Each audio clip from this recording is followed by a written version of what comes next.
इस्लामाबाद के सस्ते बाजारों में महंगाई का राज बदस्तूर बरकरार है। मजीद बता रही हैं डॉन न्यूज़ की नुमाइंदा रुखसाना खान। रुखसाना, क्या सूरत हाल है महंगाई की?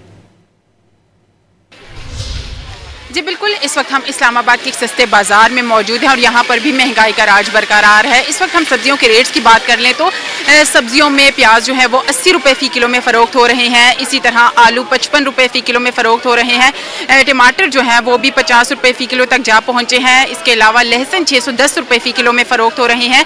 अदरक जो है वो 400 रुपये फ़ी किलो तक जा पहुँचे हैं। इसी तरह फलों के रेट्स की बात कर ली जाए तो फलों में सेब जो है वो 300 रुपये फ़ी किलो में फ़रोख्त हो रहे हैं। इसी तरह केला जो है वो आज 180 रुपये फ़ी दर्जन तक जा पहुंचा है। तो शहरी जो है वो काफ़ी शिकवा करते हुए दिखाई दे रहे हैं कि इस्लामाबाद के सस्ते बाजारों में जो है वो सब्जियों और फलों के रेट्स कम होने चाहिए। इंतजामिया से शहरी जो है वो मुतालबा कर रहे हैं कि अशिया खुरनोश की जो कीमतें हैं उनको कम किया जाए ताकि आम शहरियों को भी कुछ रिलीफ फराहम किया जा सके।